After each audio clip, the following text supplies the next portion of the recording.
पूर्णमदः पूर्णमिदं पूर्णात् पूर्णमुदच्यते पूर्णस्य पूर्णमादाय पूर्णमेवावशिष्यते।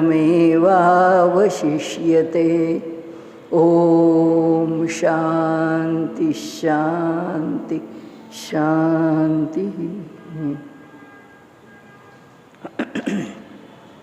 यावर्षी आपण मांडुक्य उपनिषद घेतलेलं आहे.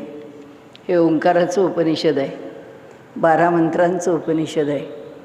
जरी मंत्र कमी असले तरीसुद्धा आपल्याला जाणून घेण्यासारखा विषय या उपनिषदामध्ये पुष्कळ आहे. त्यामुळे आपल्याला यावर्षी जो मिळणारा काळ आहे त्या काळामध्ये आज आपण शेवटच्या दिवशी 4था पाद तरी आत्म्याचा एकदा बघून घेऊ. फार स्पष्टीकरण मिळेल न मिळेल, परंतु आपण त्याच्यावरती थोडंसं चिंतन, काही जे मांडलेलं आहे त्याचा विचार करू. आपल्याला माहिती आहे या मांडुक्य उपनिषदामध्ये जो आत्मा आहे, जो ह्या सृष्टीच्या मुळाशी आहे, तो ज्या स्थितीमध्ये येऊन ह्या सृष्टीला निर्माण करतो आहे, जो त्याचा ईश्वर भाव आहे. आणि म्हणून असं म्हटलं ना, ईश्वर सर्वभूतानां हृदयेषु तिष्ठती भ्रामयन् सर्वभूतानि यंत्रारूढानि मायया, की आमच्या सर्वांच्या हृदयामध्ये निवास करणारा ईश्वर आहे. तो ईश्वर आणि सृष्टीच्या पलीकडे असणारं त्याचं मूळ स्वरूप जे परमात्म स्वरूप आहे, ते परमात्म स्वरूप आमच्या ठिकाणी हृदयात आहे. ते सृष्टीतही आहे. आपण हा विषय अजून खरं म्हणजे 4थ्या-5व्या उपनिषदापाशीच आपण घेतला असता की व्यष्टी आणि समष्टी यातला संबंध, त्याचा देह म्हणजे परमात्म्याचा देह, या जिथे आपण सप्तांग 29 मुख असा विषय जिथे सुरुवात केली त्याच ठिकाणी, त्या विषयाच्या ठिकाणीच आपण हा विषय मांडला असता. पण आपण तो मांडला नाही. त्याचं कारण असं की हे एक विषय बघत गेलो असतो तर आपल्याला कदाचित ह्या 4थ्या मंत्रापर्यंत येता आलं नसतं. त्यामुळे तो विषय आपण जेव्हा पुढच्या वर्षी हे उपनिषद घेऊ तेव्हा त्यावेळी आपण ते बघू. तो एक विषय आपण बाजूला ठेवलेला आहे. आणि त्याचबरोबर ह्या उपनिषदामध्ये आत्मा आणि परमात्मा हे स्वरूप आधी थोडंसं समजून घ्यायला काही हरकत नव्हती. कारण नेहमीच आमच्या हृदयात राहतो तो कोण, ह्या सृष्टीला चालवतो तो कोण, आणि मग ब्रह्म कुणाला म्हणायचं, जीवात्मा कुणाला म्हणायचं, आमच्या हृदयात राहणारा आत्मा परमात्मा कुणाला म्हणायचं, ही एक सामान्यतः आपल्या मनामध्ये असणारी संभ्रमाची संकल्पना आहे. तर ती पण आपण थोडीशी बघितली असती, पण आपण ह्यावर्षी बघितलं नाही. आपलं उद्दिष्ट एकच होतं यावेळी की शांतीमंत्राचा अर्थ आपण पाहिला. त्याचबरोबर हा आत्मा, प्रत्येक उपनिषदांनी आत्म्याचं स्वरूप समजून घेण्याचा आणि आत्म्याचं स्वरूप विशद करण्याचा प्रयत्न केलेला आहे. ते आत्म्याचं स्वरूप विशद करताना इथे कसं केलं आहे, त्यांनी हा आत्मा चतुष्पादः असं म्हणून तो 4 पायांनी युक्त आहे असं धरा, किंवा असं आम्ही आपल्यापुढे मांडतो आहोत. आणि तो 4 पायांनी युक्त असणारा असा जो आत्मा आहे त्याचे 4 पाय कोणते, त्याला आम्ही 4 पाय का म्हटले, त्या स्थिती कशाच्या. त्यामुळे आपण जे आत्ता म्हटलं ना की ही जागृती, स्वप्न, सुषुप्ती आणि तुर्यगा ही आमच्या देहाशी जोडलेली स्थिती आहे. समष्टीचं काय म्हणजे हे व्यष्टीचं झालं, व्यक्तीचं झालं. पण ब्रह्मांडाचं, सृष्टीचं काय, सृष्टीमध्ये हेच सगळे शब्द, ह्याच सगळ्या संकल्पना आम्हाला कशा समजून घेता येतात, तो विषय आपण घेतला नाही. कारण थोडासा याचा आढावा घेतल्यानंतर आपल्याला ते समजून घेणं अधिक श्रेयस्कर ठरेल. आणि त्यामुळे आता ह्या आत्म्याचे 4 भाग मानले, हे असे 4 तुकडे केलेले नाही आहेत की, आणि आपण त्याही वेळी म्हटलं की हे टेबलाचे 4 पाय नाही आहेत, की 1 पाय नाही आहे आणि 3 पायाचा टेबल, म्हणजे टेबलाचा पाय मोडला आहे म्हणून टेबल ठेवला नाही, तो भिंतीला चिकटवून ठेवून दिला आहे. हे आपण जेव्हा बोलतो त्यावेळी टेबलाचं टेबल पण, मेजाचं मेज पण शिल्लक आहे, परंतु त्याचा चौथा पाय नाही असं म्हणून त्याचं वर्णन केलं आहे. म्हणाले आत्म्याच्या बाबतीमध्ये असं नाही आहे. आपण अगदी सोपं लक्षात ठेवलेलं उदाहरण आहे की एका रुपयात 100 पैसे आहेत, तर त्या रुपयाचे 100 पैशातला 1 पैसा जरी कमी असला तरी त्याला रुपया म्हणता येत नाही, तो रुपया होत नाही. त्या ठिकाणी त्याचं स्वरूप हे पूर्ण रुपयाचं राहत नाही. त्यामुळे आता 4 पाय, ह्या 4 पायामध्ये सुद्धा ह्या आत्म्याचं स्वरूप हे असे 4 तुकडे होऊन विभागलेलं नाही, ते सगळं एकच आहे. त्यातलं काहीही नसलं तरीसुद्धा ते आत्मस्वरूप होऊ शकत नाही. एक भाग त्यातला नाही असं म्हणता येत नाही. आत्मा आत्माच आहे, तो एकत्रच आहे, तो सलगच आहे. फक्त विषय समजून घेण्याकरता आपण त्याला 4 भागामध्ये, अंशामध्ये, विभागांमध्ये समजून घ्यायचा प्रयत्न करतो आहोत. आणि त्यामुळे मग तो कसा समजून, त्यातल्या त्यात एक सोपी पद्धती आपल्याला जर मिळाली तर त्या सोप्या पद्धतीने तो आत्मा आपण समजून घ्यावा. म्हणून त्याची सोपी पद्धत कोणती, तर त्याची सोपी पद्धत म्हणजे आपल्याकडे त्याचे अवयव केले आणि ते अवयव त्या ठिकाणी आपण पाहायला घेतले, कोणत्या स्तरावरती ते बेतले. ते जे बेतले ते आमच्या जीवाच्या ज्या स्थिती आहेत की जागृती, स्वप्न, सुषुप्ती, ह्या आमच्या रोजच्या अनुभवाच्या स्थिती आहेत. आणि तुरेगा नावाची जी स्थिती आहे ती अनुभव घेण्याची स्थिती आहे. साधू सत्पुरुषांनी त्यांच्या साधनेमधून जे प्राप्त करून घेतलं आहे त्यातून प्राप्त झालेली ती तुरेगा स्थिती आहे. आणि त्यामुळे तो आमचा रोजचा विषय नाही, तो साधनेचा विषय आहे. तो मनुष्य जन्माला आल्यानंतर ज्याला पुरुषार्थ म्हणतात, तो या जन्मामध्ये करण्याच्या पुरुषार्थाचा विषय आहे. आणि म्हणून तो समजून घ्यायचा नाही असा भाग नाही. विषय समजायलाच बसलेलो आहोत, समजून घ्यायलाच बसलेलो आहोत, तेव्हा त्या आत्म्याचं स्वरूप किती प्रकाराने आम्हाला समजून घेता येतं. अधिकाधिक सर्वांगीणपणे आम्हाला समजून घेता यावं. अधिकाधिक सर्वांगीण म्हणजे ह्या 2 शब्दांना अर्थ नाही, पण बोलण्याचं कारण असं की आत्मा शेवटी कोणत्याच शब्दात येऊ शकत नाही. आत्म्याचं वर्णन कोणत्याही शब्दात बांधता येत नाही. तरीसुद्धा त्यातल्या त्यात जास्तीत जास्त त्याच्या जवळ जाण्याचा आपण प्रयत्न करतो आणि जाणण्याचा प्रयत्न करतो. तसं हा जागृतीत असलेलं आत्म्याचं स्वरूप आम्ही सगळा लौकिकातला व्यवहार करतो. मग ह्या व्यवहारात काय असतं, आत्मा काय करतो, त्यातला आत्म्याचा कोणता एकच भाग कार्य करतो का, असं नाही. सगळाच आत्मा तिथे समाविष्ट आहे. पण आम्ही समजून घेतलं की जागृती ही एक स्थिती आहे, त्या स्थितीला सुद्धा कुणीतरी साक्षी आहे, तोच आत्मा साक्षी आहे. पण जागृत स्थितीमध्ये कार्य करताना जीवाला जो सहाय्यभूत आहे त्याला आम्ही जागृतीमधला आत्मा म्हटलं. मग काय म्हटलं, सप्तांग 19 मुखः म्हणजे बहिष्प्रज्ञः. नंतर अशा गोष्टींनी तो आम्ही जाणून घेण्याचा प्रयत्न केला की तो सगळ्या बाहेरच्या जगाची, बाहेरच्या व्यवहाराची जाणीव ठेवतो. त्याला हे सगळं बाहेरचं जगत समजतं, स्थूल जगत, स्थूल भूक, तो स्थूलाचा उपभोग घेतो. असा हा जो आत्मा आहे त्या आत्म्याचं नाव काय आहे, वैश्वानर आहे.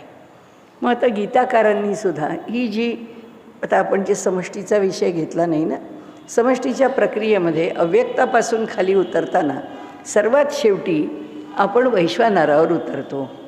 आणि म्हणून भगवंत असं म्हणतो गीतेमध्ये, अहम वैश्वानरो भूत्वा प्राणीनाम देहम आश्रितः. मी वैश्वानर रूपामध्ये प्राण्यांच्या देहाचा आश्रय करतो. म्हणजे काय, ही जी सगळी सृष्टी आहे ही, त्याचा थोडासा आपण परामर्श घेतला, स्थूल समजून घेतला, पण समष्टी म्हणून नाही घेतला. तर ह्या स्थूलामध्ये सर्वदूर कोण भरून राहिलं आहे, अगदी घनदाट भरून राहिला आहे, सांगोपांग भरून राहिला आहे. कुठेही छेद फट त्यांनी ठेवलेली नाही.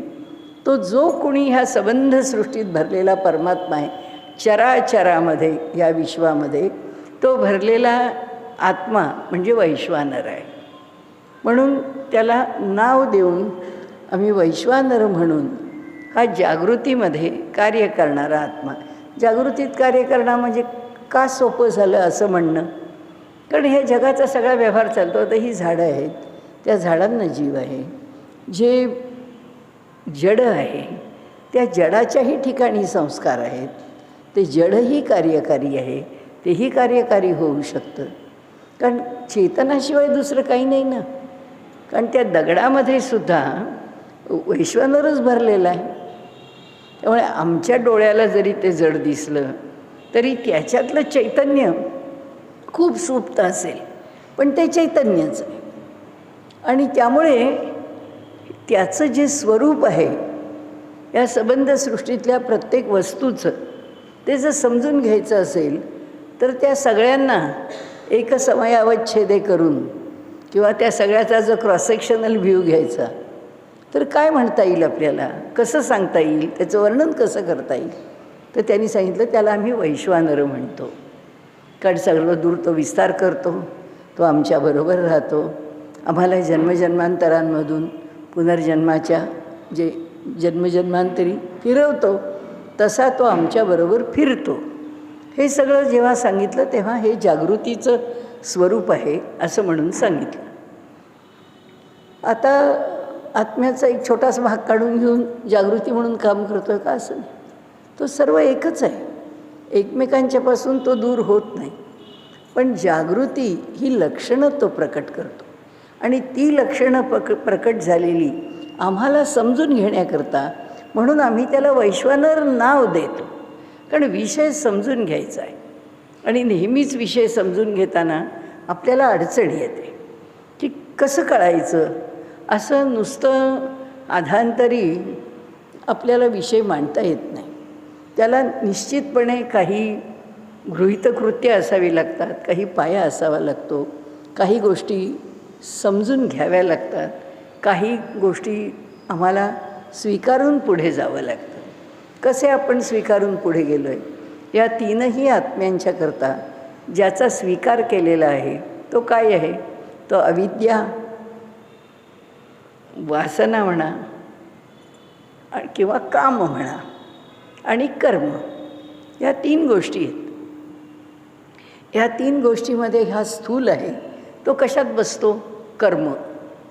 म्हणून आपण काय म्हणतो, हा जो लोक आहे, या पृथ्वी तलावरती आम्ही राहतो, हा लोक कसा आहे, हा लोक कर्मलोक आहे. मग त्या कर्मलोकाचं सूत्र काय, त्याच्याकरता मूलभूत सिद्धांत काय, त्याच्याकरताचा मूलभूत सिद्धांत हा पुनर्जन्माचा सिद्धांत आहे. पुनर्जन्माचा सिद्धांत म्हणजे काय, कर्मविपाक. कर्मविपाक म्हणजे काय, हा जर लोक कर्मलोक आहे तर या लोकामध्ये आम्ही जे जे म्हणून कर्म करतो त्या त्या कर्माचं आम्हाला फल मिळतं. आणि त्या कर्माचं जे फल आहे ते फल संस्कार रूपाने आमच्याकडे राहतं. आम्ही चांगलं काम केलं तर त्या चांगल्या कर्माचं चांगलं फळ मिळतं, आम्ही वाईट काम केलं तर त्याचं वाईट फळ मिळतं. म्हणजे कर्माला फळ आहेच. केलेलं कर्म हे असं कुठेतरी लटकत पडलेलं नाही आहे, त्याची त्याची साखळी आहे. त्यामुळे ते जे कर्म आहे, म्हणून हा वैश्वानराचा संपर्क कशाशी, किंवा एकदा वैश्वानर नाव घेतलं की तत्त्वज्ञानाचा अभ्यास आम्ही करायला लागलो की आम्ही कसं समजून घ्यावं, असं समजून घ्यावं. हे म्हणून जे भाग केलेत ना त्यांनी, ते एकमेकांपासून दूर करण्याकरता नाही केले, आम्हाला विषय समजण्याकरता केले. आता हा दुसरा भाग आहे. दुसरा भाग आपण बघितला तर स्वप्न. जागृती झाली, स्वप्नापाशी आलो. स्वप्नापाशी आल्यानंतर स्वप्नात काय होतं, स्वप्नामध्ये आम्ही जे पाहतो त्या गोष्टींना अधिष्ठान कशाचं असतं, काम म्हणजे कामना किंवा वासना किंवा आमचे संस्कार, आमचे विचार, आमच्या भूमिका, आमच्या इच्छा आकांक्षा, काय नाही ह्याच्यामध्ये, हे सगळं आहे त्याच्यामध्ये. आणि ह्या सर्व गोष्टींचा त्या ठिकाणी उलगडा होतो, तिथं त्याचा निचरा होतो किंवा पुढे जाणं. कर्मलोक आहे ना, तेही कर्मच आहे. स्वप्नामध्ये जे कार्य होतं, स्वप्नामध्ये जे घडतं ते कसं घडतं? तेही असंच घडतं. जसं जागृतीमध्ये घडतं तसंच तिथे घडतं. तिथे कशाच्या आधाराने घडतं? वासना, आमचे संस्कार, आमच्या सुप्त अवस्थेमध्ये अंतःकरणामध्ये राहून गेलेल्या ज्या इच्छा आकांक्षा किंवा आम्ही काही पुढच्याकरता काही जे बेतलेलं आहे ते आमच्या अंतःकरणात एखाद्या माणसाच्या मनात असेल की नाही, मला माझा आयुष्याचा शेवट जो आहे तो मला कुठे हिमालयात काढायचा आहे, तो मला कुठे मानसाच्या किनाऱ्यावर काढायचा आहे, तो मला कुठे बद्रीनारायणाच्या इथे जाऊन ध्यास आहे. आयुष्य जगले आणि आता शेवटी आपल्याला तिथंच जायचं आहे. हे आयुष्यभर जेव्हा मनामध्ये हा एक विचार, हा एक ध्यास घेतलेला असतो, तेव्हा काय होतं? तेव्हा तो जो ध्यास आहे तो अंतःकरणामध्ये संस्काराच्या रूपाने राहिलेला असतो आणि ते जे संस्कार आहेत ते दृढ झालेले असतात. मग त्या अनुषंगाने जर अंतःकरण फार शुद्ध असेल, शुची असेल, स्वप्न पडतं, एकापेक्षा एक वेगळी सांकेतिक स्वप्न पडतात.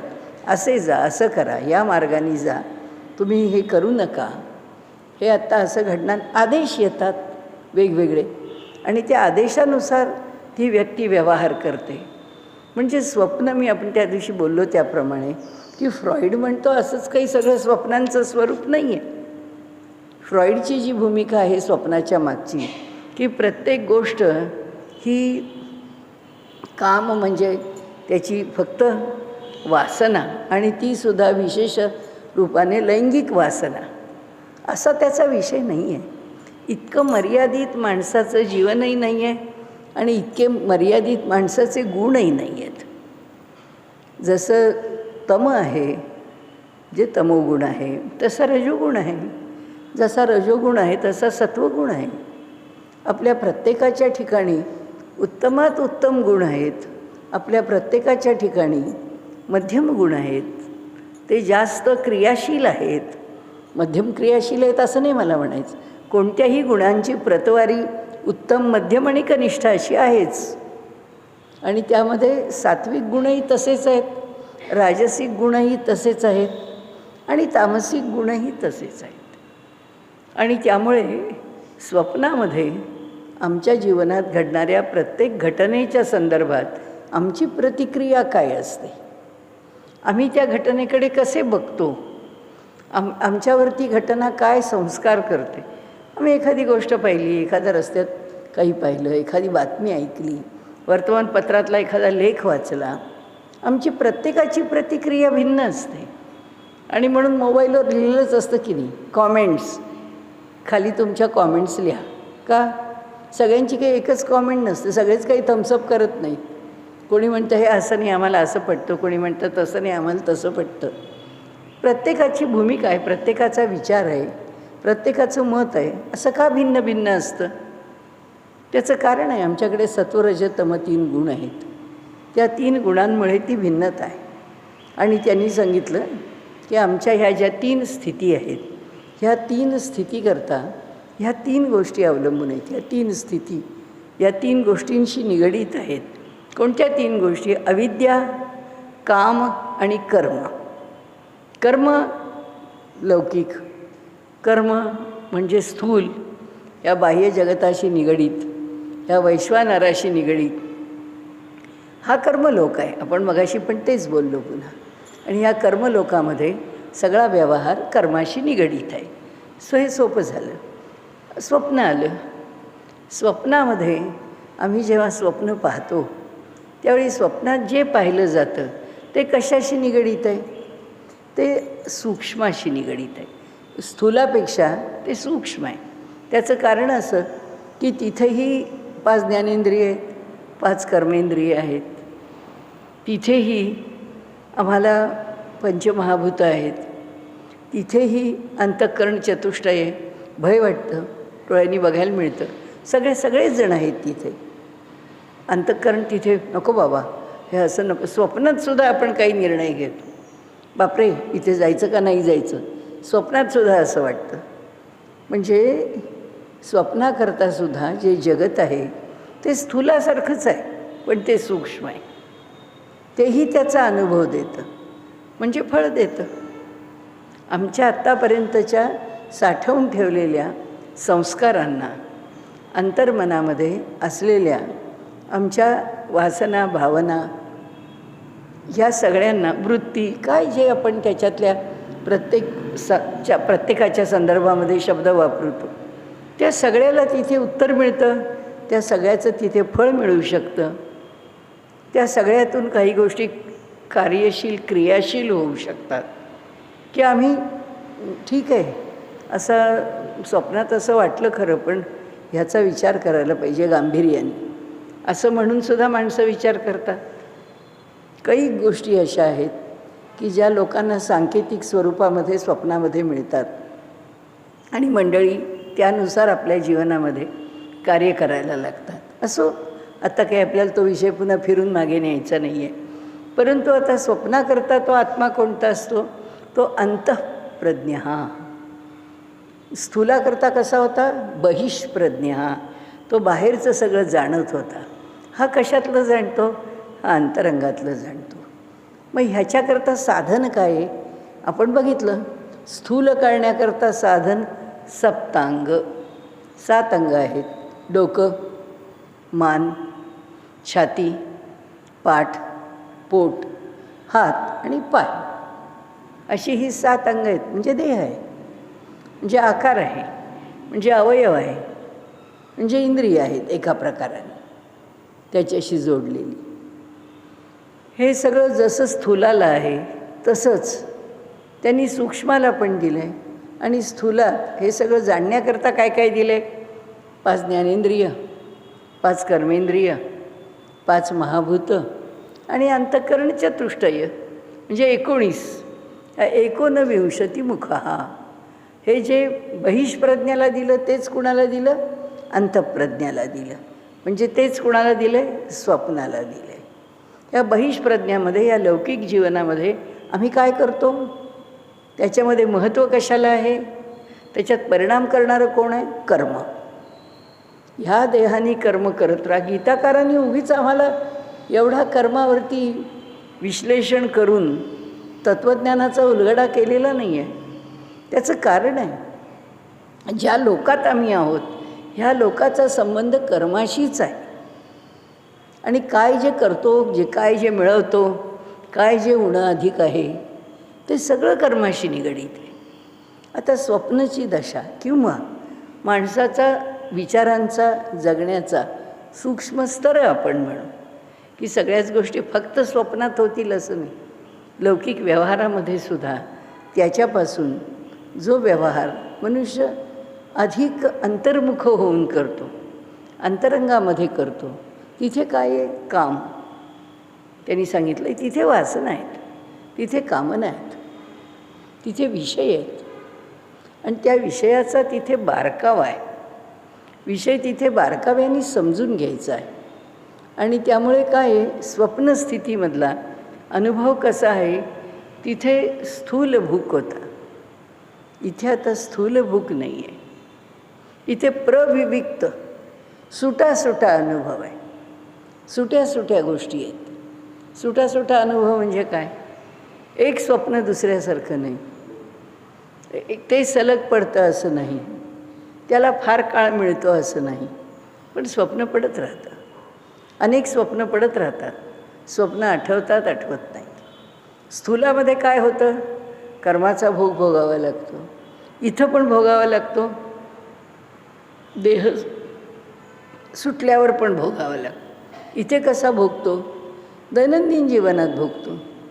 आज खूप पावसात गेलो, पुष्कळ पावसात हिंडत असतानासुद्धा बर्फाचे गोळे खाल्ले, काय सगळं कुपथ्य केलं, दुसऱ्या दिवशी आजारपण आहेच.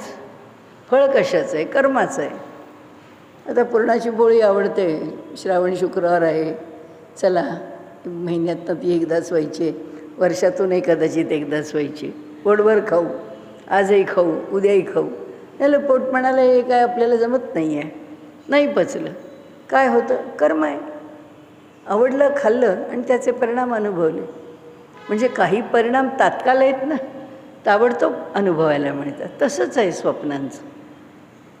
दिवसभर डोक्यात एकच चक्र फिरत असलं तर रात्री तसंच स्वप्न पडतं. आपण म्हणतो काही चैन पडत नाही दिवसभरामध्ये. बघा, काही स्वप्नात दिसत होतं, पण आज दिवसभर विचार करत होतो ना, तसंच घडलं. ते कशावर अधिष्ठित असतं? कामावरती अधिष्ठित असतं. सगळं वाईट असतं का? नाही, चांगलंही असतं. ज्या आमच्या कामना आहेत त्या कामना चांगल्या आणि वाईट अशा दोन्ही असू शकतात. चांगल्या आणि वाईट कामांना प्रेरणा वेगवेगळ्या प्रकारांनी एकच काम पूर्ण करण्याकरता. आत्ताचा बघितलेलं काम आणि व्यवहारातलं काम या शब्दातलं अंतर आपण लक्षात ठेवू, की मला एकच काम, एक काम करायचं आहे. त्या कामाकरता मला काय काय करावं लागेल? वेगवेगळी कामं करावी लागतील.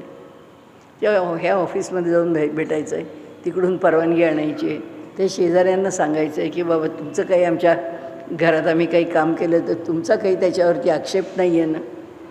मग त्या कॉर्पोरेशनचं नो ऑब्जेक्शन आणा.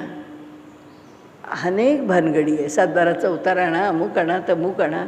हे काय आहे? ही प्रविविक्त कर्म आहे. सुटी कर्माशी जेव्हा आपण जोडतो त्यावेळी ही स्वप्नामध्ये ज्याला प्रविविक्त असा जो अनुभव आहे तो अनुभव असाच आहे. लौकिकामध्ये जो बारकावा आहे तो बारकावा आपल्याला वेगवेगळ्या प्रकाराने कळतो. रिसर्चचं काम करतो आहे मनुष्य. रिसर्चच्या कामामध्ये जेव्हा त्याच्या लक्षात आलं की अरे ह्या मेथडनी गेलो आणि आपण ह्या केमिकलकरता काम करत राहिलो तर ज्या प्रकारचे प्रयोग आपण केले केमिस्ट्रीमध्ये ते प्रयोग नाही उपयोगाला आले. ही मेथडॉलॉजी सोडून द्यावी लागेल. या पद्धतीने ह्या रिॲक्शन्स घेऊन चालणार नाही. आता आपल्याला वेगळी चेन ऑफ रिॲक्शन घ्यावी लागेल. वेगळ्या पद्धतीने तो विषय सोडवायला घेतला. हे काय आहे? हे स्वप्न याचा अर्थ सूक्ष्म पातळीवरती जेव्हा एखाद्या घटनेचा आम्ही विचार करायला लागतो तेव्हा अनेक अंगांनी त्याचा विचार करावा लागतो. मग तेव्हा कोणाला बघतो? तैजस. तो जो आत्मा आहे तो तैजस आत्मा आहे. तो आत्मा काय करतो? त्याच्या तेजामध्ये त्याच्या सामर्थ्याने तो सृष्टी उभी करतो आणि आपल्याला त्या ठिकाणी त्याचं फल देतो. त्याच्या सामर्थ्याने आपल्याला स्वप्न नसताना कशी सृष्टी उभी करतो? त्याचं कारण आहे अनेक संस्कार आतमध्ये दडलेले आहेत. त्याला डोळे मिटले झोपलं म्हणजेच ते संस्कार वर यायला पाहिजेत असं नाही आहे. किरकोळ असतात, लहान असतात. त्याच्याकरता फार मोठं काम करावं लागत नाही. छोट्या छोट्या गोष्टी आपण तर मला ते एकदम सुचलं बरं का, मला असं वाटलं नाही असं वाटतं आहे, चला आपण आता असं करूया. हे कुठून येतं? ही छोटं स्फुरण आहे. हा त्यातला थोडा बारकावा आहे. म्हणजे जसं इतरत्र उपनिषदामध्ये म्हटलं आहे की एकच काम आपण खूप करत राहिलो की पुढे आपल्या हातामध्ये आपण एकदम त्या विषयातले वेटरन होतो. अशी चांगली प्रोफिशियन्सी येते. आपल्याकडे चांगलं कौशल्य येतं. ते जे कौशल्य आहे आपण म्हणतो नाही कोणी म्हणालं नाही तुमचं हे चांगलं होतं, तुमचं हमखास ती वस्तू चांगली होती. आपण म्हणतो ते करून हात तयार झालेला आहे. जसे नर्सेस इंजेक्शन्स देतात.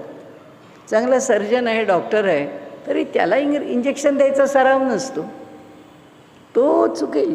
त्याच्या इंजेक्शनच्या देण्याच्या क्रियेला ती सफाई असणार नाही जी नर्सच्या हाताला सफाई असेल. करून काही गोष्टी होतात आणि मग त्यातनं त्याची सफाई जशी येते तसं हा तैजस आत्मा आहे. हा तैजस आत्मा आपल्या ठिकाणी निर्माण होत जाणारे जे संस्कार आहेत, सारखे संस्कार वाचिलेची वाचावे, विवरिलेची विवरावे. पुन्हा वाचलं, पुन्हा विषय मांडत राहिलो, पुन्हा त्याचं स्पष्टीकरण करत राहिलो, अधिक स्पष्टता येते, विषय अधिक मोकळा होतो. पण तो माझ्या डोक्यात अगदी प्रकाश पडल्यासारखं झालं. म्हणजे काय? विषय कळून गेला. एका क्षणामध्ये ते जाणवलं. किंवा त्या विषयाचा सातत्याने सराव करून आपल्याला त्या विषयामध्ये एक प्रकारचं प्रावीण्य प्राप्त झालं.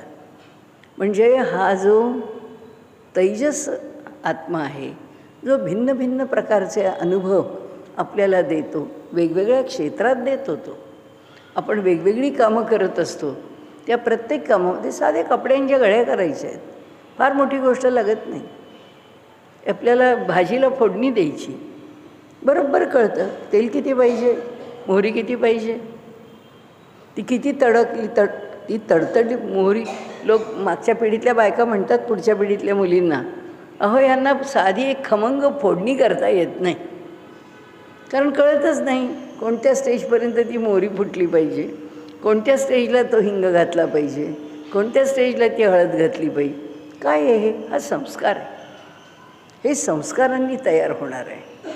ही त्याच्या ठिकाणी येणारी जी कुशलता आहे, त्या कुशलतेकरता हा तैजसा आत्मा आहे. तो आपल्या तेजाने ही जी सृष्टी निर्माण करतो आणि त्या तेजाच्या सृष्टीमध्ये तो आपल्याला अनेक गोष्टी दाखवतो. म्हणजे स्वप्नात दाखवतो एवढंच आहे असं नाही, व्याप्ती खूप मोठी आहे. व्याप्ती खूप मोठी आहे. आपल्याला हे सांगायला आधार कोणाचा? शंकराचार्यांचा. शंकराचार्यांनी काय, या जेव्हा मांडुक्य उपनिषदावरच्या या मंत्रावरती जेव्हा भाष्य लिहिलं आहे, तेव्हा त्या भाष्यात त्यांनी म्हटलं आहे की मनुष्य जीवन जगतो, पण हे जग स्वप्नवत आहे. जेव्हा माणसाला जाग येते स्वप्नातून, तेव्हा त्याला वाटतं की अरे हे सगळं खोटं आहे, मी काय घाबरलो, मला काय खरं वाटलं, हे काही खरं नाही, ही जागृती नाही, हे वास्तव नाही. तसं आहे. शंकराचार्य म्हणतात तसं ह्या जगातली प्रत्येक गोष्ट आम्ही करत राहतो. ती प्रत्येक गोष्ट अधिकाधिक चांगली करायचा प्रयत्न आहे. आपण त्या अंगाने उदाहरण घेतलं म्हणून, तत्त्वज्ञानाच्या अंगाने घेतलं तर हे जग म्हणजे मिथ्या आहे. ह्या जगापासून, या प्रत्येक व्यवहारापासून दूर राहावं, केवळ आत्मतत्वामध्येच रमावं. काय आपल्याला आपण पहिल्या दिवशीपासून जे म्हणतो आहे ना, की ह्या एक एक आत्म्याची व्याप्ती, तिचा पसारा, तिची मर्यादा आपण सांगूच शकत नाही. इतक्या अंगाने आपल्या जीवनाला त्यांनी व्यापलेलं आहे. हे झालं स्वप्नाचं, की जग स्वप्नवत आहे, जग मिथ्या आहे. ज्या क्षणी आम्हाला कळेल हे जे दिसतं आहे, ब्रह्मसत्यम जगन मिथ्या, जीवो ब्रह्मैव नापरहा, जगत मिथ्याच आहे. हे मिथ्यात्व कोणत्या अंगाने पाहिलं, कशाच्या अनुभवाने पाहिलं? या अनुभवाने पाहिलं. हा कोणता अनुभव? स्वप्नातला. तो काय आहे? प्रविविक्त, सुटासुटा आहे. कशातून निर्माण झालेला आहे? कामनेमधून निर्माण झाला आहे. कामना कुणाला आहे? प्रत्येकाला आहे. ही लोकेशणा आहे, वित्तेषणा आहे, त्या इतर येषणा आहेत का? मनुष्याला ईश्वरप्राप्तीची येषणा आहे, ही सुद्धा येषणाच आहे, ही सुद्धा इच्छाच आहे. या सगळ्या इच्छा आणि त्या इच्छांचा प्रांत हा कशाने सांगितला त्यांनी आपल्याला? हा अंतःप्रज्ञा, हा तैजस आत्मा, ही माणसाच्या देहाची स्वप्नाची स्थिती. आता तिसरं, काल आपण पाहिलं तसं की गाढ झोप. त्या गाढ झोपेमध्ये आम्हाला काही कळत नाही. म्हणजे आमच्या शेजारी एखादा नाग जरी फणा काढून बसला तरी गाढ झोपलेल्या माणसाला त्याचं काय भय आहे? त्याला काही कळतच नाही, इतका तो गाढ. कारण काय, सगळ्या जाणीवा त्याच्या गोठलेल्या आहेत, सगळ्या एका ठिकाणी येऊन बसलेल्या आहेत. त्याच्या ठिकाणी कुठला विचार, वेगळा विकार, कशाही प्रकारची जाणीव शून्य आहे. त्या ठिकाणी जाणीव नाहीच आहे. मग तो काही अनुभवच घेत नाही का? असं कसं होईल? जर त्याला अनुभव घेता आलाच नाही आणि त्याला जर काहीच कळलंच नाही तर तो मृत्यूच झाला ना. ती झोप नाही झाली, ती काळझोप झाली, की कळतच नाही, कळलंच नाही, संपलाच विषय. त्यामुळे झोप जी आहे, त्या झोपेत देवाने आम्हाला जे दिलं आहे त्या जाणीवा सगळ्या गोठवल्या आहेत. आमच्या जाणीवा आता माहिती आहे आपल्याला, ते सुद्धा आपण दोनदा बोललोच आता, की सप्तांग आणि 19 मुख, जे देह आहे तो, आणि त्या देहामध्ये दिलेली 5 ज्ञानेंद्रिय, 5 कर्मेंद्रिय, पंचप्राण आणि अंतःकरण चतुष्ट आहे किंवा 5 महाभूत धरा, जे घ्यायचं आहे तिथे ते ज्या संदर्भात आहे तिथे. तर या 29 मुखांनी त्याचा अनुभव घेतो. पण आता गाढ झोपेत काय आहे, आम्ही जेव्हा गाढ झोपलेले असतो तेव्हा आम्हाला काही कळत नाही, पण अनुभव घेत असतो असं का म्हणायचं? कारण जागे झाल्यावर त्याचा परिणाम आपण अनुभवलेलाच सांगतो. काय गाढ झोप लागली हो, सगळा थकवा गेला, मी एकदम फ्रेश. आता तुम्ही काही काम सांगा, मला करायला तयार आहे. एवढे आपण गिरनार चढून उतरलो ना, झाली झोप झाली, आता पुन्हा गिरनार चढायचं म्हणालात तरी मी चढेन. मनुष्य लगेच सांगतो की काही नाही, मी करू शकतो, माझं सामर्थ्य आहे. कुठून आलं? कारण त्यांनी त्याच्यामध्ये कशाचा अनुभव घेतला आहे? त्याच्यामध्ये आनंद भूक आणि आनंदमय ती जी स्थिती आहे ती आनंदाची स्थिती आहे आणि तिथे तो आनंदाचा उपभोग घेतो. त्याचं मुख काय आहे? चेतोमुख. त्याचं चैतन्य जाणीवेनी नाही तो समजून घेत, प्रत्यक्ष चैतन्य तिथे कार्य करतं. आमच्या देहामध्ये वावरणारं जे चैतन्य ते चैतन्य कार्य करतं आणि त्यामुळे आमच्या गाढ झोपेचा जो आनंद आहे, किंवा आपण काल परवा जेव्हा बोलताना म्हटलं तसं की झोपेची गोळी खाल्ली, झोपेची गोळी खाऊन काही झोपल्याचं समाधान झालं नाही, कारण ती गाढ झोप ही तशी डीप स्लीप नसते, तशी गाढ झोप लागत नाही. त्या थोडीशी गाढ झोप लागते असं वाटलं की माणूस वर येतो, तरल होतो, लाईट होतो. त्याच्या झोपेला तो तितका त्याच्यामध्ये भरून राहत नाही. सांगण्याचा हेतू असा आहे की हा चेतोमुख आणि आनंदभूक आनंदमय, तो आनंदाचा उपभोग घेणारा आहे आणि आनंदाने युक्त आहे, असा हा आत्म्याचा तृतीय पाद आहे. आत्म्याचा हा तिसरा भाग आहे, तिसरा अंश म्हणू किंवा तिसरा अवयव म्हणू, काय आपल्याला म्हणायचं असेल त्याला जे नाव द्यायचं असेल ते नाव आपण देऊ आणि त्या प्राज्ञाला आपण जाणून घेऊ. तो आत्मा काय आहे त्याला आता प्राज्ञ असं म्हटलं आहे. तो प्रकर्षेण ज्ञानमय आहे. म्हणजे मनुष्याला एखाद्या विषयाची प्राप्ती होणं, मनुष्याला एखाद्या विषयाचं ज्ञान होणं, आईन्स्टाईनसारख्या शास्त्रज्ञाला एकदम काहीतरी चमकून गेल्यासारखा एखादा सिद्धांत समजणं, हे सगळं काय आहे?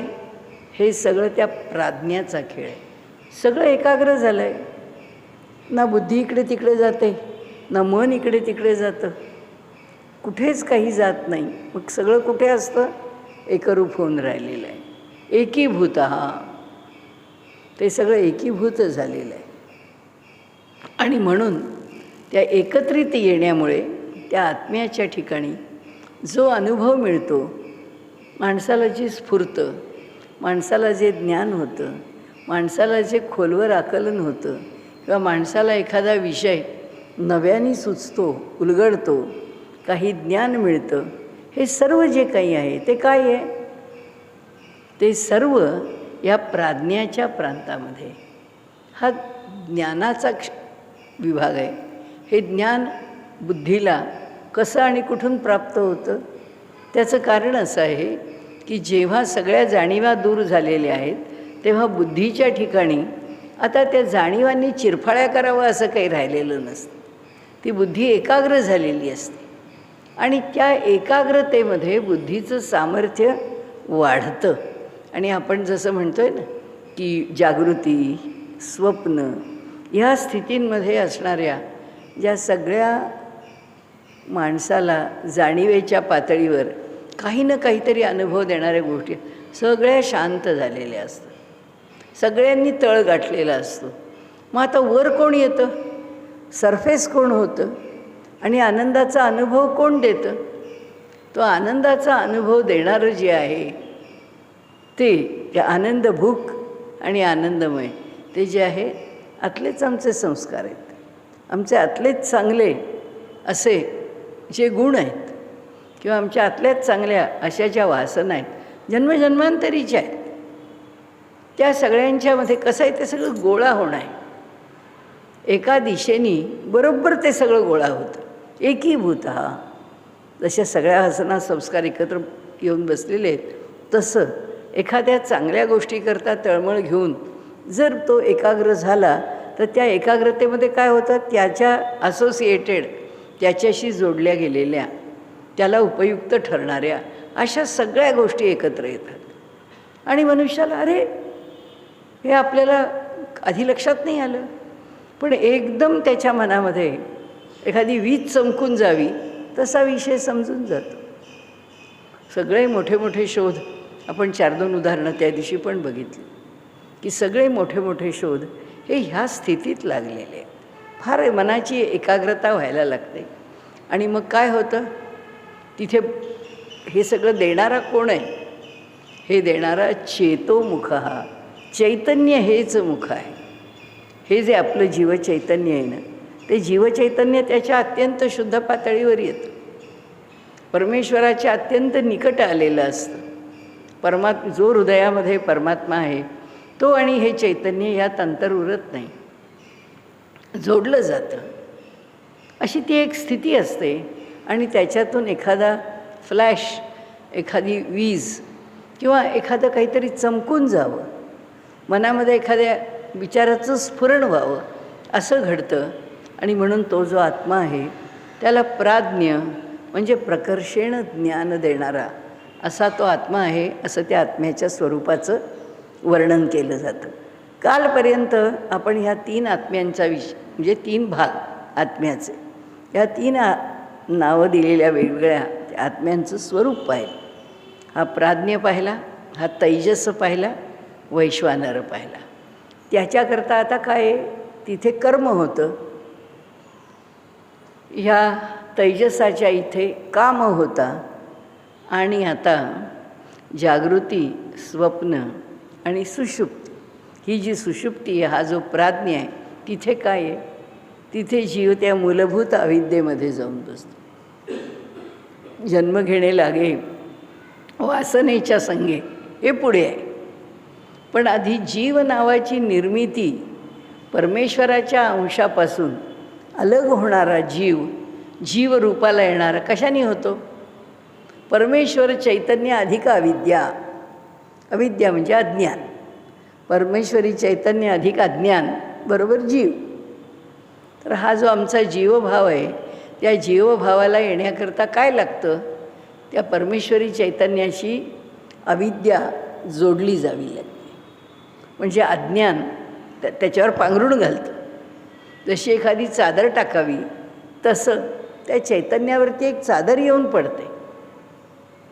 आणि मग त्या अविद्येच्या प्रभावाखाली आम्ही जन्मजन्मांतरी फिरत राहतो. पुनरपि जननम पुनरपि मरणम पुनरपि जननी जठरे शयन चालू राहतं. हा कोण फिरवतो त्याच्याकरता? हा वैश्वानर. फिरवत कोण राहतो? वैश्वानर. त्याच्याकरता कर्माचा आशय कोण निर्माण करतो? हा तैजस. ते सगळे संस्कार कसे एकत्रित होतात, कसे दृढ होतात, ते संस्कार कसा त्याचा निचरा होतो, दृढ होणारे कसे पुढे निघून जातात, हा सगळा विषय कशाशी येतो? तैजसाशी येतो. प्राज्ञाशी काय येतं? प्राज्ञाच्या ठिकाणी एक गोष्ट येते की ज्यामध्ये मनुष्याला ज्ञान होत जातं. तो ज्या विषयाचं ज्ञान करून घ्यायला जाईल त्या विषयाचं ज्ञान प्राज्ञ करत राहतो, देत राहतो. आणि तिथे त्या ज्ञानाच्या इथे ती प्रक्रिया एवढी सशक्त का होते, एवढी प्रखर का होते, किंवा एवढ्या चांगलेपणाने आम्हाला त्याचा शोध का लागतो, ते आम्हाला का मिळतं? याचं कारण असं की जन्माच्या वेळीची फक्त मूलभूत अविद्या संस्कार रूपाने राहिलेली आहे तिथे. त्याच्याशिवायच्या सगळ्या जाणीवा आपण म्हटलं नाही गोठल्या आहेत तिथे, जाणीव शिल्लक राहिली नाही आहे. त्याचं चेतोमुख आहे. आणि त्यामुळे चैतन्याच्या सहवासामध्ये आपण अनुभव घेतो आहे, म्हणून ज्ञानाचा अनुभव घेतो, म्हणून विशेष ज्ञानाचा अनुभव घेतो. मग आता काय झालं, एक जीवाला जीवपण येताना जी प्रक्रिया आमच्या तत्त्वज्ञानाने मांडली आहे ती कशी मांडली आहे? अविद्या, काम आणि कर्म, अविद्या कामकर्म ही साखळी ह्या उपनिषदांनी कशी सोडवली? जागृती, स्वप्न आणि सुषुप्ती. त्याच्यापुढे आत्म्याचं कोणतं स्वरूप सांगितलं? वैश्वानर, तैजस आणि प्राज्ञ. ह्या एवढ्यापर्यंत आपण आज येऊन पोचलो. आता त्याच्या पुढचं जे स्वरूप आहे तो आता चतुर्थम मन्यते. आता त्याला पाद म्हटलं नाही आहे, सचतुर्थम मन्यते म्हटलं आहे. कारण त्याला विभागाने अडकवता येतच नाही. कोणतीही उपाधी त्याच्याशी जोडली जात नाही. तो कशामध्येही अडकला जात नाही. म्हणून तर त्याचं वर्णन आपण करायला गेलो तर आपण बघू, म्हणजे त्याला स्पर्श करू. नंतर आपण जेव्हा हा विषय बघू त्यावेळी त्याचं स्पष्टीकरण होईल आपल्याला. न अंतःप्रज्ञम न बहिष्प्रज्ञम नोभयतः प्रज्ञम न प्रज्ञानघनम न प्रज्ञ नाप्रज्ञम अदृष्टम अव्यवहार्यम अग्राह्यम अलक्षणम अचिंत्यम अव्यपदेशम एकात्मप्रत्यय सारम प्रपंचोपशमम शांतम शिवम अद्वैतम चतुर्थम मन्यते स आत्मा स विज्ञेय. सर्वात महत्त्वाचं म्हणजे म्हणाले आत्तापर्यंत आम्ही जागृती स्वप्न सुषुप्ती जागृती स्वप्न सुषुप्ती तुम्हाला सगळं पुष्कळ म्हणाले सांगत गेलो. उपनिषद म्हणतात इतके सगळे मंत्र 7व्या मंत्रापर्यंत आलो. आणि हे सगळे जाणण्याचे आहेत का? हे जाणण्याचे नव्हेत. मग जाणणारा कोण आहे? हा चतुर्थम, हा आत्म्याचा चतुर्थ पाद म्हटलं नाही आहे, हा चतुर्थ एवढंच म्हटलं आहे. चतुर्थम मन्यते मन्यन्ते स आत्मा स विज्ञेय. तो आत्मा आहे, तो विज्ञेय आहे, जाणावा असा तो आहे. तो म्हणजे आम्ही ज्याला जाणायचं आहे, जो आमचा पुरुषार्थ आहे, जो आमचा पराक्रम आहे, जे आमचं इप्सित ध्येय आहे ते काय आहे? ते आत्मतत्व जाणणं किंवा ह्या जगातलं सर्वात शाश्वत असं ज्ञान करून घेणं. कोणत्याही विषयाचं ज्ञान करून घेतलं तरी ते तात्कालीन आहे, एका मर्यादेत आहे, एका विशिष्ट हेतूसाठी आहे. हे ज्ञान हे ऋतम म्हणजे अपरिवर्तनीय असं अंतिम सत्य आहे. आणि म्हणून हे जे ऋताचं ज्ञान ते आत्म्याचं ज्ञान आहे. म्हणून जाणायचं आहे कोणाला? तैजसाला नाही, वैश्वानराला नाही, प्राज्ञाला नाही. मग कोणाला जाणायचं आहे? हा चतुर्थम मन्यन्ते हा जो चौथा आहे त्याला जाणायचं आहे. स आत्मा, तो आत्मा स विज्ञेय, तो आत्मा जाणण्याचा ज्याला जाणावं किंवा जाणण्याचा असा जो विषय आहे तो हा आत्मा आहे. आता त्याचा अर्थ काय झाला? न अंतःप्रज्ञम म्हणाले हा अंतःप्रज्ञ नाही. न बहिष्प्रज्ञम, आता इतके बोललो आपण. स्वप्नाकरता अंतःप्रज्ञम, स्थूलाकरता बहिष्प्रज्ञम.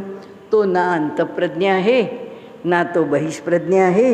न उभयतः प्रज्ञम, किंवा तो उभयतः प्रज्ञ म्हणजे एकाच वेळी अंतःप्रज्ञ आणि एकाच वेळी बहिष्प्रज्ञ असा पण नाही आहे. आपण गेल्या वेळी एकदा म्हणजे आत्ताच याच भागामध्ये आपण म्हणजे मांडुक्य बघताना म्हटलं होतं ना की सामान्यतः तत्त्वज्ञानाची चर्चा सुरू केली की कुठल्याही प्रकारच्या शंकेला किंवा त्याच्यामध्ये कुणीही त्याच्यावरती आक्षेप घेण्याला जागा राहू नये अशाच प्रकारे तत्त्वज्ञान मांडलेलं असतं, अशाच प्रकारे मांडलं असतं. ते त्याच्या बाजूनी पूर्णपणे स्वच्छ केलेलं असतं. पण तरीसुद्धा आचार्यांची प्रज्ञा श्रेष्ठच आहे. ते त्यातनं एखादी सांदफट, नाहीतरी आपण टॅक्स कन्सल्टंटकडे कशाला जातो, नाहीतरी आपण वकिलांच्याकडे कशाला जातो, आपल्या केसेस घेऊन जातो. अपेक्षा काय असते? कुणाचा गुन्हा असला याच्यातनं सोडवा, टॅक्स जितका कमीत कमी करता येईल तितका करा. तर कायदा आहे, कायद्याप्रमाणे जे पडेल ते नाही, तसं नाही. त्याच्यात सांदीफटी असतात. कितीही स्वच्छ शुद्ध, कितीही निर्दोष, कितीही शंकारहित असं ज्ञान मांडायचं म्हटलं तरीसुद्धा त्याच्यामध्ये हा म्हणजे लूप होल्स ज्याला म्हणतो तसं कुठेतरी सांधीफाटी शिल्लक असतात का? उपनिषदांनीच सांगितलं आहे, वाक्यारंभणं विकारो नामधेयम. हे सूत्र पुन्हा लक्षात ठेवायचं. तोंडातून शब्द बाहेर आला की विकारालाची निर्मिती झाली, विकाराला संधी दिली. तुम्ही काहीही बोला, त्या बोलण्यामधनं एक सांधफट काढून आपल्याला दुसरं बोलता येतं. विधान कितीही शास्त्रशुद्ध केलं तरी त्या विधानामधून पुन्हा काहीतरी खुसपट काढणं शक्य असतं.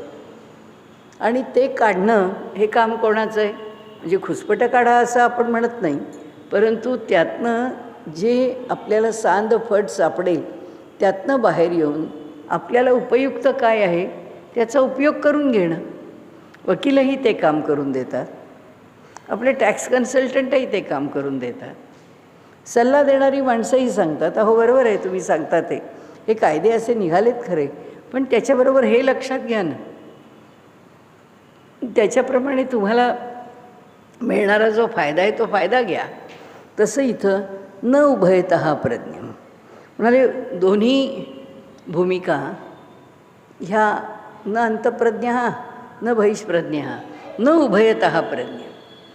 उभयतः सुद्धा तो प्रज्ञ नाही, म्हणजे एकावेळी हे दोन्ही आहे ही शक्यता आम्ही नाकारली. त्याच्याकरता एक गमतीशीर उदाहरण दिलेलं आहे. त्याच्यात त्यांनी सांगितलं, एक मालक आहे, त्या मालकाचा छानसा घोडा आहे. त्या घोड्याचा कुणीतरी नेला आहे पळवून किंवा तो गेला आहे, काहीतरी झालं आहे, आणि आता त्या घोड्याचा शोध घेतो आहे मालक, आपला घोडा कुठे, आपला घोडा कुठे. तर त्यांचा नोकर जेव्हा तिथे जातो एका गावापाशी, माहीत असतं या जवळचं गाव आहे, इथेच कोणाकडे तरी असणार, तर तो जातो तिथे, त्या माणसाला विचार, तर मालकच आहे त्याच्याच घरी, त्याला तो घोडा दिसतो, त्याला वाटतं हा आपल्याच मालकाचा खरं म्हणजे घोडा आहे. तो म्हणतो की तुम्ही हा घोडा पाहिला का हो? तर म्हणाले, कसला म्हणजे कोणाचा घोडा, कसला रंग, काय रंग आहे त्याचा, काहीतरी वर्णन कर. तो म्हणतो घोडा पांढरा आहे. नाही म्हणाले, मी पांढरा घोडा पाहिलाच नाही. ठीक आहे म्हणाले. तो चौकशी करतो, परत येतो, मालकाला लिहून सांगतो, तेव्हा मला वाटला तो घोडा आपला आहे म्हणून, पण तो म्हणला नाही नाही हा घोडा तुमचा नाही. दुसऱ्या नोकराला पाठवतो मालक. तो तिथे जातो, तो त्यांना विचारतो, आमचा घोडा आला आहे का आमच्या मालकांचा? त्यात कुठल्या रंगाचा घोडा आहे? तो म्हणतो काळ्या. छे म्हणाले, काळा घोडा मी पाहिला नाही. मालक म्हणतो, आता आपल्याला कळलं आहे, एकदा जर माहिती आहे की आपल्या दोन्ही नोकरांनी आपल्या घोड्याला ओळखलेलं आहे, तर आता आपण जावं, म्हणून ते येतात. तर तो मनुष्य ज्यांनी आपल्या तबेल्यामध्ये त्या घोड्याला बांधलेलं असतं, त्यांनी घोडा बाहेर काढला आहे, त्याचं खोगीर बिगीर त्याच्यावर घालून, हा मांड घालून बसतच असतो घोड्यावरती. तोपर्यंत हा मालक पोचतो. म्हणाले, अहो कुठे घेऊन चाललात हा घोडा? माझा घोडा आहे. तर ते म्हणाले, हो का, मला माहिती नाही. तर त्यांनी सांगितलं, अहो पण माझी 2 नोकर माणसं येऊन गेली. अहो म्हणाले, तुमच्या एका नोकरांनी सांगितलं तो काळा आहे. म्हणाले, हा काही घोडा काळा नाही. म्हणजे दुसऱ्या नोकरांनी सांगितलं हा घोडा पांढरा आहे. हा घोडा काही पांढरा नाही. तुमच्या ह्या घोड्यावरती दोन्ही रंग आहेत, काळसर पण आहे, पांढरा पण आहे आणि करडा पण आहे. असे 2-3 रंग मिळून आहे हा घोडा. मला कसा कळणार? घेऊन जाणार आहे तुमचा घोडा. तसं आहे हे. न अंतप्रज्ञ न बहिष्प्रज्ञम न अंतप्रज्ञम न बहिष्प्रज्ञम न उभयतः प्रज्ञम. तो अंतप्रज्ञ पण नाही, तो बहिष्प्रज्ञ पण नाही, आणि एकाच वेळी ते दोन्ही पण तो नाही. म्हणजे प्रज्ञानघनम न प्रज्ञानघनम. आता आपण प्रज्ञानाची व्याख्या बघितली की कसा प्रज्ञानघन, घन दाट भरून राहिलेला आहे. ती जी जाणीव आहेच ना, या संबंध सृष्टीमध्ये भरून आहे. प्रज्ञान घन आहे, कुठे ज्ञान नाही, की जाणीव ह्या सृष्टीमध्ये भरूनच राहिली. आणि जाणीवेचं स्वरूप ज्ञानाचंच आहे. हे सगळं असतानासुद्धा नाही म्हणाले, तो आत्मा काही प्रज्ञानघन नाही. मग न प्रज्ञ म्हणाले, तो प्रज्ञमही नाही. न अप्रज्ञम, त्याला प्रज्ञ नावाने ओळखता येत नाही, त्याला अप्रज्ञ असं म्हणता येत नाही. अदृष्टम, त्याला पाहता येत नाही. अव्यवहार्यम, कोणत्याही व्यावहारिक गोष्टीमध्ये तो भाग घेत नाही, अलिप्त आहे तो, ह्या सगळ्यांपासून दूर आहे तो, अग्राह्यम, प्राप्त होण्यासारखा नाही, अलक्षणम, त्याची कोणतीच लक्षणं नाही. तो काळा आहे, तो पांढरा आहे, तो हिरवा आहे, तो गोरा आहे, तो पातळ आहे, तो घट्ट आहे, तो हवेत फिरतो, तो जमिनीवर असतो, काही नाही म्हणा. त्याचं कोणतंच लक्षण सांगता येत नाही. अचिंत्यम, त्याच्याविषयी चिंतन विचार तो सगळ्याच्या पलीकडे. यतो वाचो निवर्तन्ते, अप्राप्य मनसासह, असं उपनिषदांनी वर्णन केलं आहे की ज्याच्या पुढे वाणी आणि मन जाऊ शकत नाही, परत येतो. यतो वाचो निवर्तन्ते, निघून येते, अप्राप्य मनसासह, जो मनाला पण अप्राप्य आहे. तसं ते म्हणतात अचिंत्यम अव्यपदेशम, त्याच्याशी कोणता व्यवहार व्यापार काही करता येत नाही. एकात्म प्रत्यय सारम, त्याच्या ठिकाणी काय आहे, काय गुण आहे, सगळं काही एकत्रतेने प्रत्यय घेण्याचं सामर्थ्य आहे. म्हणजे मी लहान होते, 5 वर्षाची होते, 7 वर्षाची होते, मग आता मोठी झाले, मोठी झाल्यानंतर 40 वर्षाची झाले, 45 वर्षाची झाले, आणखीन मोठी झाले, 60 वर्षाची झाले, 70 वर्षाची झाले. पण म्हणाले देह बदलत चालला.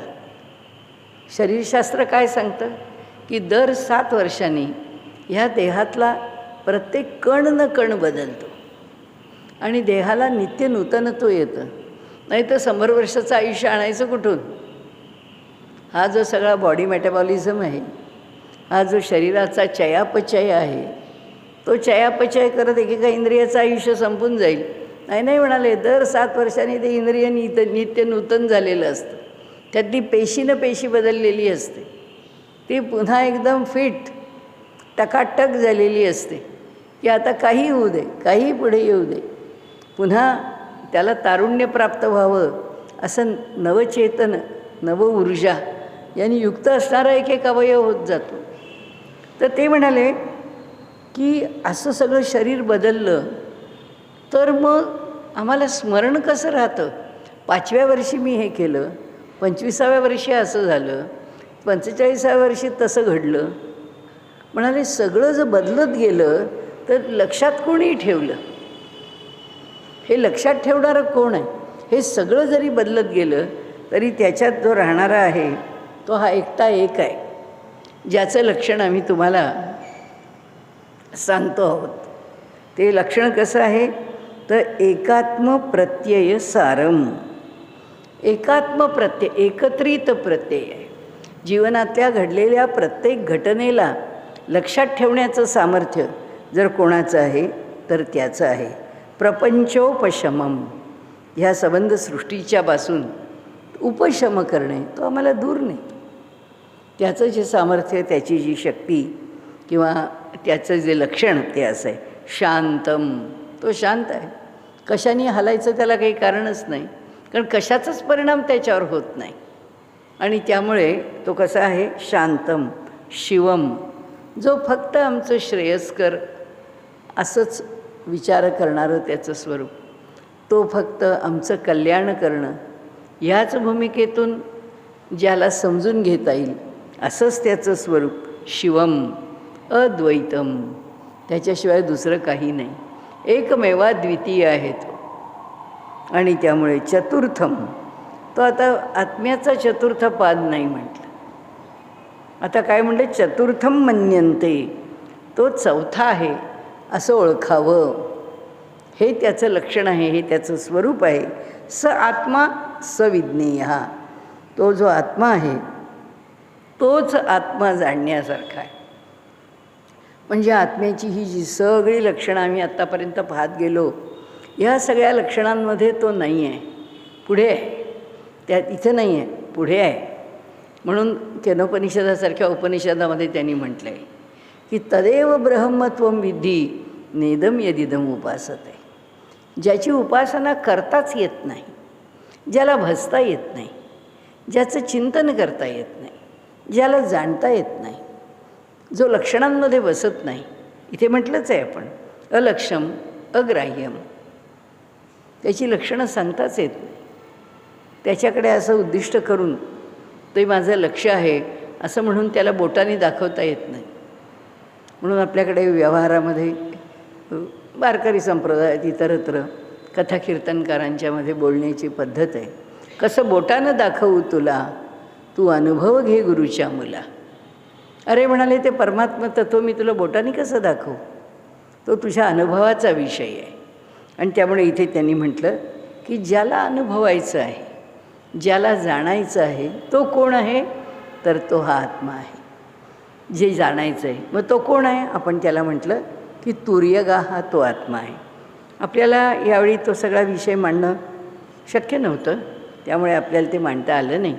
आज आपण फक्त चारही आत्म्यांना स्पर्श केला. जितका त्याच्या संदर्भामध्ये आपल्या बुद्धीच्या ताकदीमध्ये जेवढं मांडता आलं तेवढी ठाकूरांच्या चरणी, माताजींच्या चरणी आपण आपली सेवा रुजू केली. त्यांनी ती गोड मानून घ्यावी एवढी त्यांना कळकळीची विनंती आहे.